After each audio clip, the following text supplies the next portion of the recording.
नवरात्र उत्सवानिमित्त श्री शिवप्रतिष्ठान हिंदुस्थान बाळापूरच्या वतीनं आज श्री दुर्गा माता दौड समस्त हिंदू बांधवांच्या उपस्थितीमध्ये काढण्यात आली। नवरात्र उत्सव मोठ्या उत्साहानं बाळापूर शहरात साजरा होत आहे। बाळापूरचे आराध्य दैवत श्री बालादेवी मंदिर येथे माताजी दर्शन घेऊन श्री दुर्गा माता दौडमध्ये शस्त्रांचं पूजन बालादेवी मंदिराचे विश्वस्त रामदासजी जोशी महाराज यांच्या हस्ते करण्यात आले। यावेळी बालादेवी मंदिर येथून श्री दुर्गा माता दौडला प्रारंभ करण्यात आला असून ही दौड यात्रा नगर परिषद कार्यालयाजवळून बाजारपेठ, डांगपुरा, गुजरातीपुरा, जैन मंदिर या मार्गाने येऊन जुनी चावडी येथील तुळजाभवानी मंदिर येथे जयघोषणा आणि आरती करून समारोप करण्यात आला।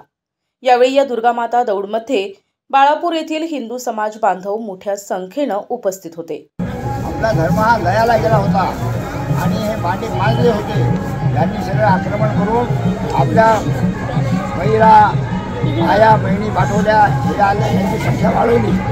त्यावेळेस छत्रपती शिवाजी महाराजांचा अवतार झाला आणि अवतार म्हणून त्यांनी त्यांच्याशी हे आज तुम्हाला जे दिसताय ते तुम्हाला मावळे बनायचं आहे। त्यांच्याजवळ मुठभर मावळे होते आणि लाखो त्यांची संख्या होती। तर त्याच मुठभर मावळ्यांनी त्यांची सामना करून आज आपण जे आहोत हे त्यांनी टिकवून ठेवलं आहे शिवाजी महाराजांनी। त्याचा हे प्रतीक म्हणून आजची ही दौड आहे आणि हे दौड आजच्या दिवस नाही, हे 12ही महिने आपल्या लक्षात ठेवा आणि आपला व्यवहार करताना तसंच करा।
प्रतिनिधी अमोल जामोदे, NTV न्यूज मराठी, बाळापूर, अकोला।